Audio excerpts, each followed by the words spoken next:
misalkan sampel acak dari 100 kematian yang tercatat di Amerika Serikat dari tahun ke tahun menunjukkan bahwa rentang hidup rata-ratanya itu adalah 71,8 tahun. Asumsikan standar deviasi atau semuanya berarti standar deviasi dari populasi ya, berarti sigma itu 8,9 tahun. Yang ditanyakan adalah apakah dapat disimpulkan bahwa rata-rata rentang hidup semua penduduk Amerika saat ini lebih besar dari 70 tahun dengan alfanya atau interval kepercayaannya itu 0,05 kayak gitu. Nah, dari sini coba kita analisis dulu. Ini tuh termasuk kasus yang seperti apa? Secara ini kan bisa kelihatan langsung ya, berarti ini kasus yang satu populasi dengan sigmanya diketahui. Karena sigmanya diketahui artinya nantinya kita akan menggunakan statistik uji, yaitu statistik uji Z kayak gitu. Nah, langkah awal yang harus kita lakukan yaitu yang pertama, kita harus menentukan dulu H0 dan H1-nya. Nah, karena di sini kita mau menguji apakah si rata-rata rentang hidup penduduk Amerika Serikat itu lebih besar dari 70, berarti H0-nya itu mu-nya sama dengan 70. Nah, sedangkan H1-nya itu mu-nya adalah lebih besar dari 70. Nah, dari kasus ini berarti ini adalah uji dengan satu arah, uji satu arah, kayak gitu kan ya. Dari H0 H1 bisa kita simpulkan ini adalah uji satu arah. Nah, di uji satu arah ini interval kepercayaan alfanya adalah 0,5%. Kita pengen tahu itu. Nah, titik kritisnya, nah ini kita bisa cari dari si tabel Z. Dari tabel Z kita bisa cari Z-nya itu titik kritisnya itu lebih besar dari 1,645. Ini dilihatnya dari mana? Ini dilihatnya dari si alfa. Ini sama kayak kita ngelihat di kita bikin interval kepercayaan. Nah, itu kita bisa lihat karena dia satu arah, lebih besar dari sama dengan, berarti kita melihat di Z dengan alfanya 0,05 kayak gitu. Nah, ini kita tahu bahwa titik kritisnya itu Z yang lebih besar dari 1,645. Nah, terus tinggal kita bandingin nih, kita harus cari dulu si statistik ujinya. Karena tadi si sigmanya itu diketahui, artinya kita akan menggunakan statistik uji Z.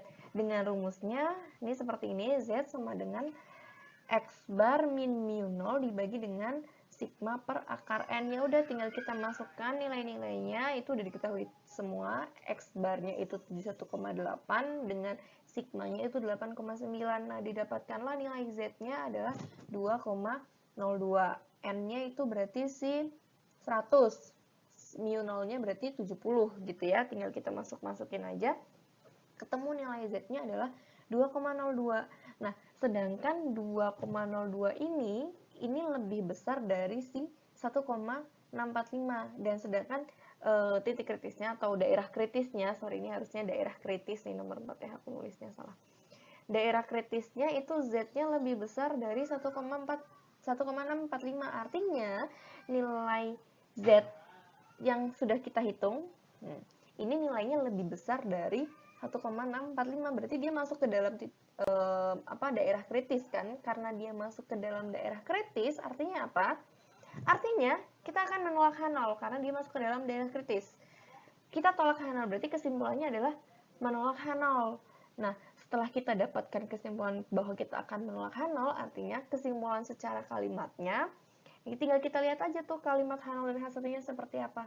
Karena kita tolak H0, artinya dapat disimpulkan bahwa rata-rata rentang hidup semua penduduk Amerika Serikat, Amerika itu saat ini itu lebih besar dari 70 tahun, kayak gitu. Dengan alfanya 0,05, seperti itu. Sampai sini mudah dipahami ya, masih mudah dipahami.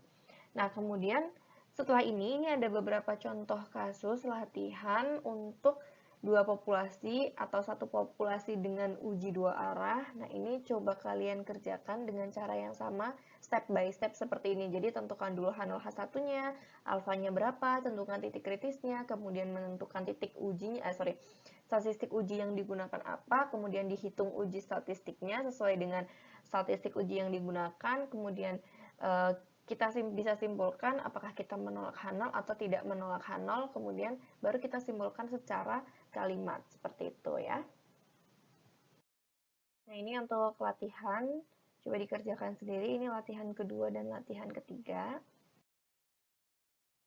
Dan ini adalah latihan yang keempatnya. Nah, dari tadi kan kita udah belajar tentang uji hipotesis, tapi kita juga sering bahas tuh tentang selang kepercayaan. Jadi sebenarnya apa sih hubungan antara uji hipotesis dengan si selang kepercayaan ini? Jadi gini, misalkan kalau di satu populasi ya, dengan uji hipotesis H0-nya itu mu sama dengan mu 0, dan berarti H1-nya itu mu tidak sama dengan mu 0, pada suatu taraf signifikansi alfa, tadi kan selalu dibilang alfanya berapa, itu artinya dia tuh ekivalen dengan menghitung selang kepercayaan 100 dikali 1 min alfa persen dari mu-nya. Jadi kayak kebalikannya aja gitu ya. Jadi kalau misalkan H0 itu ditolak, itu jika mu 0-nya itu berada di selang kepercayaan kayak gitu. Di luar selang kepercayaan, maksudnya di luar selang kepercayaan itu si H0-nya itu akan ditolak atau menjadi si daerah kritisnya kayak gitu. Nah, terus untuk kasus di dua populasi nih, berarti kan misalkan uji hipotesis H0-nya itu mu1 min mu2 itu sama dengan mu0, berarti terhadap H1-nya itu mu1 min mu2-nya tidak sama dengan mu0 pada suatu taraf signifikansi alfa. Nah, hal ini tuh ekivalen dengan menghitung selang kepercayaan 100 dikali 1 min alfa persen dari mu1 min mu2. Jadi sebenarnya ini sama aja dengan yang kasus satu populasi kayak gitu. Jadi H0 itu ditolak kalau misalkan mu 0-nya ada di luar selang kepercayaan kayak gitu. Jadi di titik kritisnya itu di luar selang kepercayaan seperti itu. Nah, semoga materi yang sudah kita pelajari dapat dimengerti dengan baik. Jika ada yang mau ditanyakan, silakan ditanyakan. Terima kasih. Assalamualaikum warahmatullahi wabarakatuh.